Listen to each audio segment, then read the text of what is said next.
Well, I've been getting a lot done actually. With a few setbacks, I've been doing pretty good actually. Maybe from the last part of the video, remember that truck water pump that I had on before was not clearing the throttle linkage, but it is now because it has this nice little 45-degree spout coming out. So that actually fits really, really well, and I'm happy with that because then that way I can use just the stock water pump with no spacers or anything and get my belt alignment all right. As you can see, I have the belt on, should be ready to go. Also with the throttle, got the throttle linkage all wired in. Had to build a bracket for that, not a huge deal, just a little aluminum piece. And then all the way into the accelerator pedal, which you kind of see tucked way down in there. And it's actually pretty nice. I'm happy with that. Also got the steering wheel and steering column all buttoned up and done. Really like this wheel. It's a nice wheel. Happy with that. Also got brake lines ran, and they're about 80% done. Is all I have to do is finish the rear axle.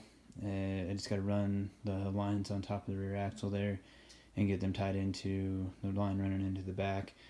But this is my first time doing tubing lines, brake tubing lines, and pretty happy with my end result. Got some nice little vibration reducers put in, and I don't know if I'll put one in here, just leave it, I think it'll be alright. But the big thing, also the steering shaft is in, so steering is ready to go, and did get steering, power steering lines plumbed in and ran with some AN fittings and some AN hose.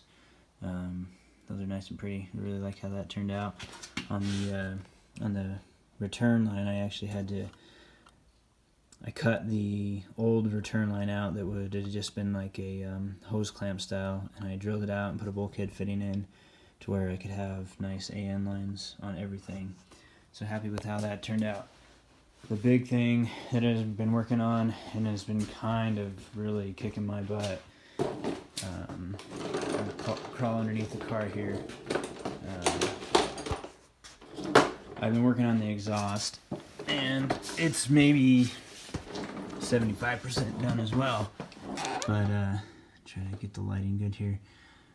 My welds aren't the greatest. I'm still learning on TIG welding. I did get those collectors shortened up and then angled down. There's just barely enough clearance there on the between the body, maybe ½ inch or so.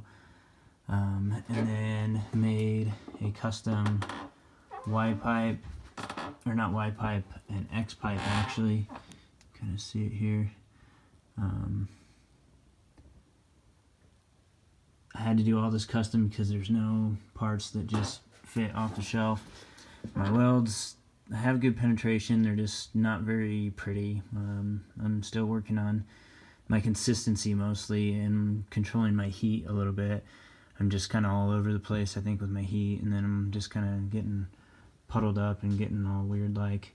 But some of these aren't too bad. This one back here is decent. Just my consistency is a little off as well. But all the way back to the mufflers, which these are Jegs mufflers. They're calling their deep tone. But I got all the way back to the axle anyway, and pretty happy with how it turned out. I wish I was a little bit better of a TIG welder so they were a little bit prettier, but so I didn't have to back purge it with gas. All the pipe, I used some solar flux, and actually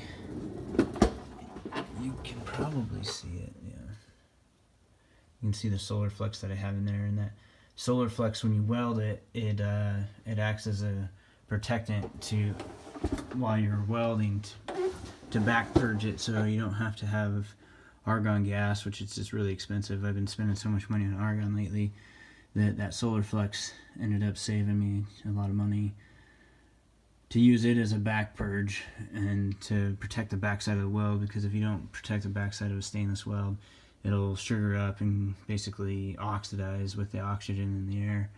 So didn't want that. Also,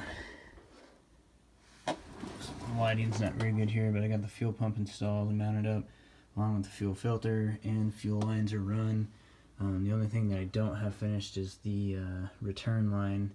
I just gotta put a bulkhead fitting into the gas tank, which I'll probably just put, man, this light's too bright. And I'll just drill a hole in the gas tank and put a bulkhead fitting, but fuel lines are run all the way to the engine.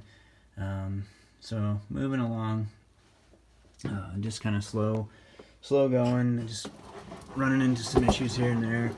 So the brake lines, like I ran into an issue right here, some clearance issues with the brake caliper actually hitting that bracket. You know, the lighting's not very good, but I just need to clearance that bracket a little bit to get the brakes to function properly. Kind of give a look at these disc brakes here. Everything's really dirty, but get an idea what the 4-link looks like as well. But that stainless exhaust is what's really kind of kicked my butt. It's coming along just because that's all I've been doing here lately, but it's taken me a long time. I can't believe how much time I have spent just in the exhaust, but I like how it turned out. It's tucked up in there pretty good.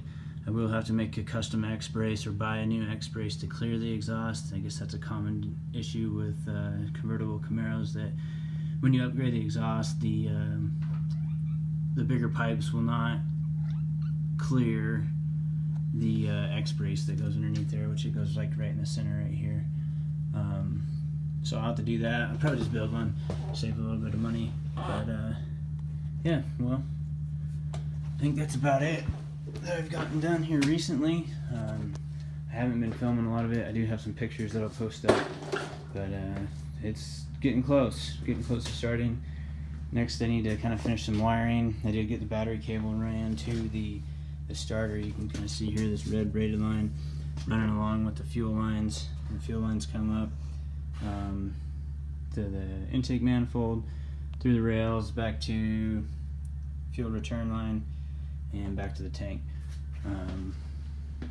So I'm getting close. I need to get the ECM wired in here soon, and be able to crank this up and drive it soon. At least I hope.